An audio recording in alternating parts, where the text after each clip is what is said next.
Hola amigos, bueno, hoy es 1 de septiembre del 2017. Hoy voy a hacer una evaluación sobre el desempeño en la Defensoría Pública en el programa de Ley de Infancia y Adolescencia, al cual pertenezco aquí en Santiago de Cali, Colombia, desde hace 3 años. De septiembre exactamente, justamente a hoy, 1 de septiembre, 3 años llevo en ese cargo. Y entonces, ahí en este recuadro voy a hacer un análisis brevemente si el sistema penal acusatorio, que también está regulado para estos casos de los adolescentes, igual pues que la ley con base en la 906 del 2004, pues porque cuando el procedimiento a él se llega en iguales condiciones, aunque la ley 1098 pues no establece el ritual procesal, sino que hay que acudir a la 906. Muy bien, veamos a ver entonces este dato interesante. He recibido exactamente al día de hoy 145 casos, que esa es mi estadística que manejo en un libro de control que llevo. Y mire, en el recuadro central, a 3 años, desde septiembre pues, del 2014 a la fecha. Esto es un dato promedio y los hurtos que ahí aparecen pues son de diferente clase. Hurto calificado, agravados, hurtos atenuados, etc. En general, hurtos, 56 casos. Después en estadística baja sigue en ese orden porte de armas de fuego, son 26. En la escala bajan descendiendo a 18 casos para homicidios. Después entonces el porte de estupefacientes con 17. El concierto para delinquir, 7. Violencia de servidor pública, 4. Violencia intrafamiliar, 3. Y la extorsión, 2.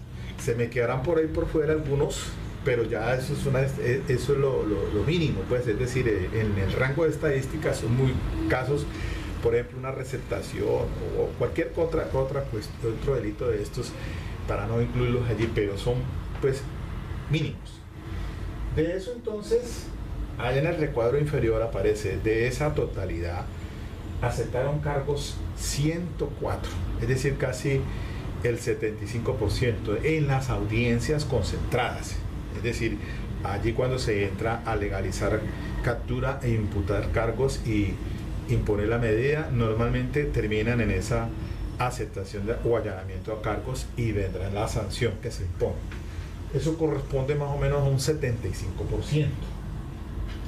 Pero hay algunos que allí no lo aceptan en esa audiencia de imputación de cargos, pero que después sí lo hacen antes de llegar al juicio oral. Entonces, de esos 41 que no aceptaron, después lo hicieron 24, es decir, me restan 17 que son los únicos que han ido a juicio oral. A la fecha pues hay algunos pendientes de esos 17, hay otros que ya pues han terminado. Entonces lo tengo entonces acá en este recuadro a la izquierda en la parte inferior. Y mire usted el siguiente dato curioso. Preclusión con 2 de esos 17. Condena, han condenado 3. Absueltos, 2. Y principio de oportunidad, 1. Bueno, ahí empieza uno entonces ya a mirar a ver qué está sucediendo con este sistema penal acusatorio. Y creo que me atrevo a decir que esto es en un paralelo comparativo a 906 del 2004 para adultos, tiene algún parámetro, aunque allá en la 906 pues existe la figura de los preacuerdos, pues la aceptación también de cargos.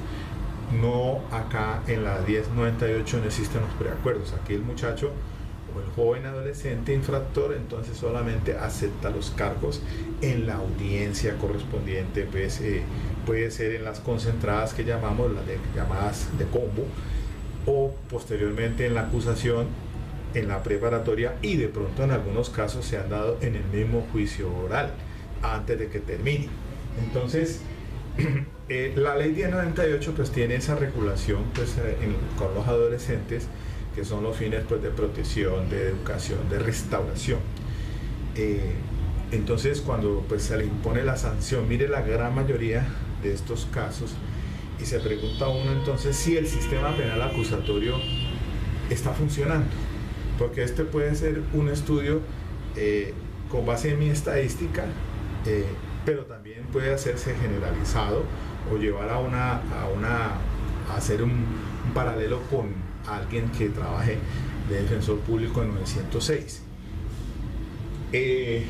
Yo quiero aclarar, aquí en el programa, hace 3 años, solamente existían 10 defensores públicos para el programa.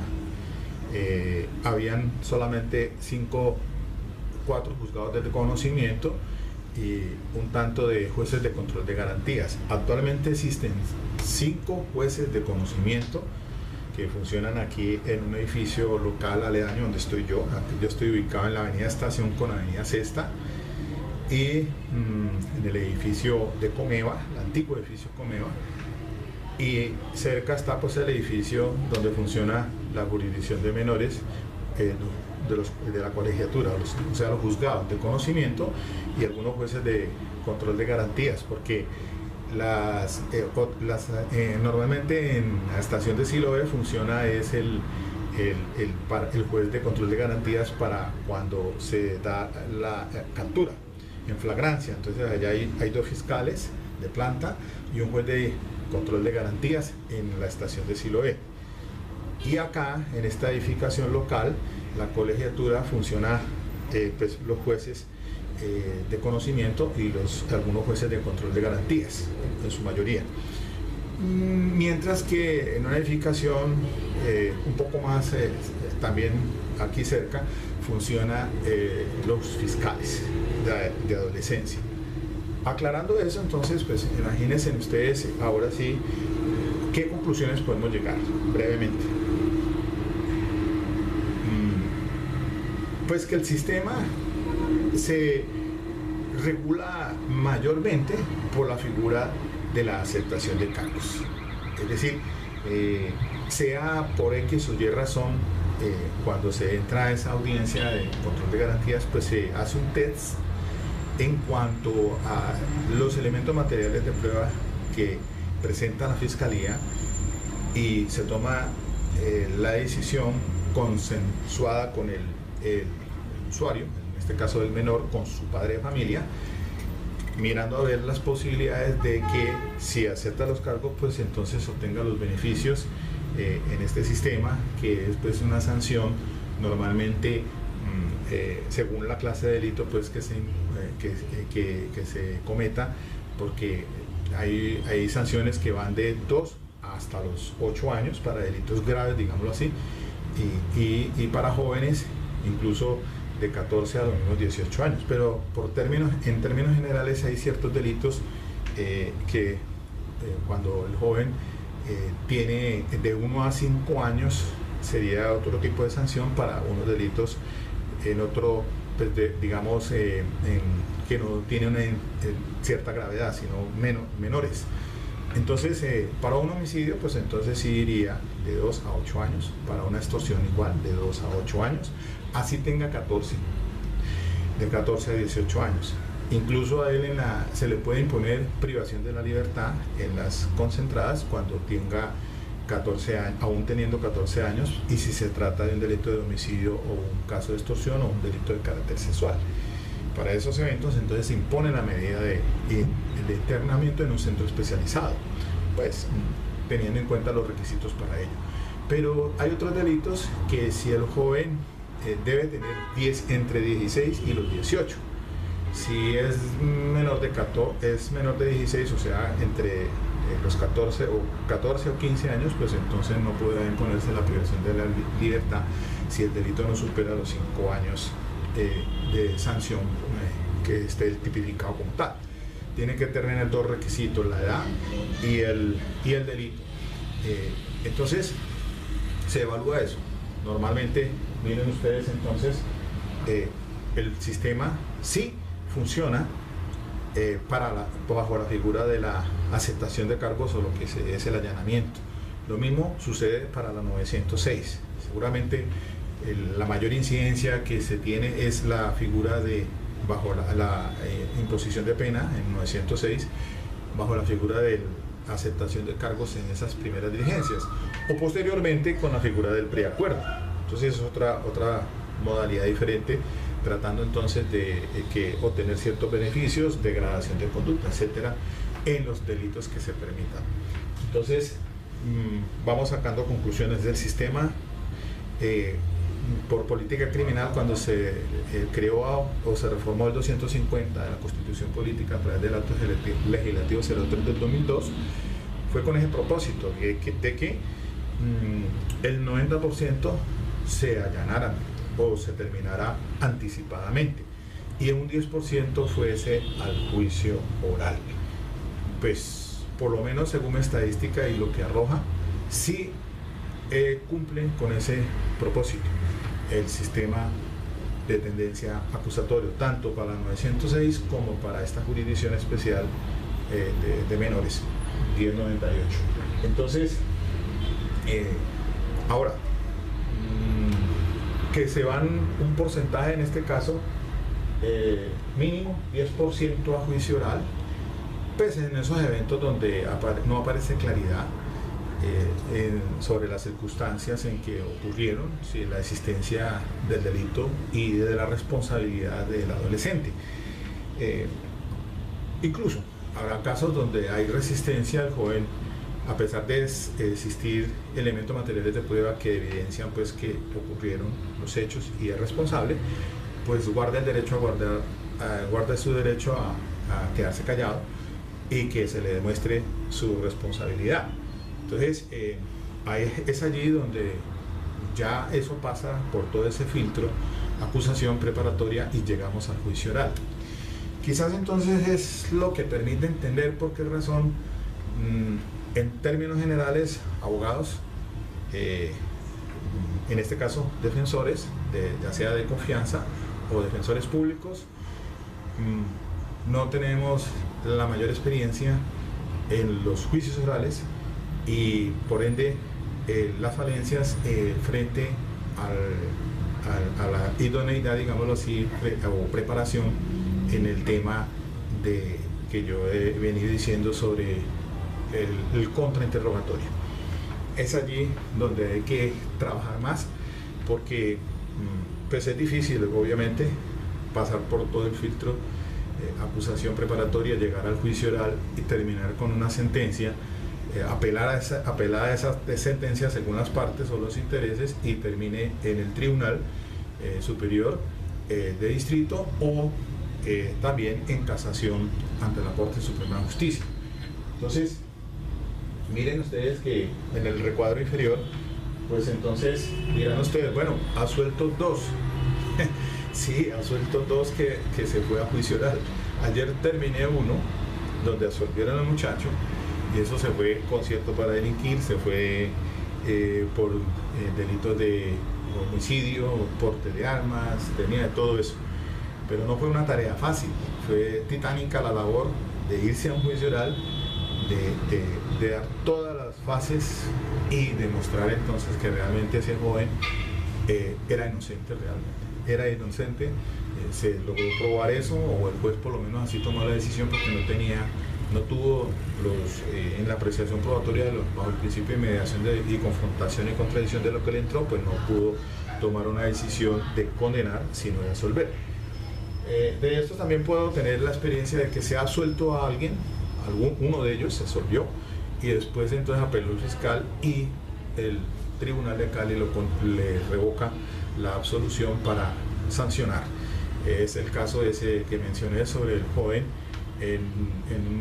donde el fiscal no introdujo el acta de incautación de unos alucinógenos y el juez de primera instancia pues lo absolvió por la cuestión de autenticidad o cadena de custodia, y después el tribunal dijo, pues con base en esa sentencia de Patricia Zarzacuella, que bajo la libertad probatoria pues podían ingresar al juicio oral para probar esa autenticidad con otros medios, el policía que declara y también el perito el cual examinó el estupefaciente. Pero bueno, miren ustedes entonces que bajo esa estadística tengo también condenados 3, pues sí, realmente fueron a juicio oral todo el elemento material que introdujo la fiscalía y se volvió después testigos, peritos, elementos documentales, todo en esa apreciación, pues fueron vencidos estos muchachos y sancionados, salvo un caso donde de pronto se apelé en esa decisión, pues la imposición era pues en el rango entre los 2 y 8 años, que era un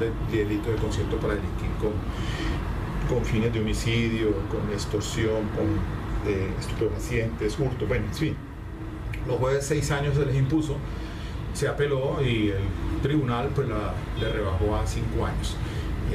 Esa es la dinámica y eso pues no es materia de entrar aquí a determinar pues por qué razón se rebajó, pero en esencia son los instrumentos internacionales como las reglas de Beijing y las reglas de Tokio y otros más instrumentos, la Convención Internacional del Niño, que se aplican pues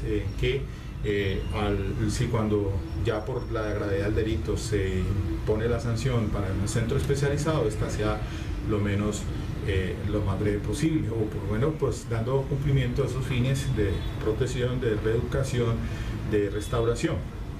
Ahora, el problema es en cuanto a la reparación integral del daño. El que responde o los que deben de responder son los padres de familia, pero en todos los 3 años no he tenido sino un caso donde entraba reparación integral. La gran mayoría, por ser de estrato bajo, pues normalmente no tienen con qué responder los padres de familia.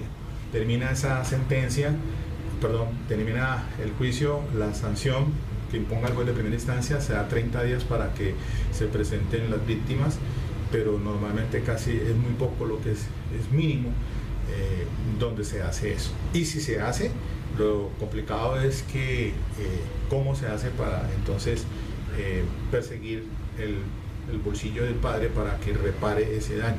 Eso es donde de pronto es lo más complicado que se puede dar, porque no tienen recursos o no tienen patrimonio, digámoslo así, y después es difícil. Realmente es cuestión de, como decimos, de enmarcar esa sanción, colgarlo en la sala principal, porque cómo lo va a hacer para cobrar. Entonces, miren ustedes,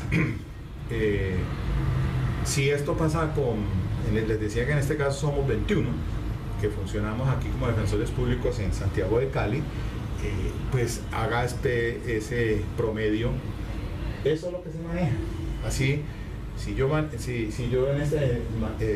recibí 145 casos y ahí está discriminada esa estadística central en el cuadro central, pues así es en términos generales. Entonces los otros 21 que vemos aquí en Cali, pues esa es la estadística que se maneja. Entonces la incidencia que más se tiene son los hurtos, después se pasa al porte de armas, después se pasa a los homicidios y así sucesivamente. Entonces eso es lo que pues se tiene, y esto puede ser también a nivel nacional.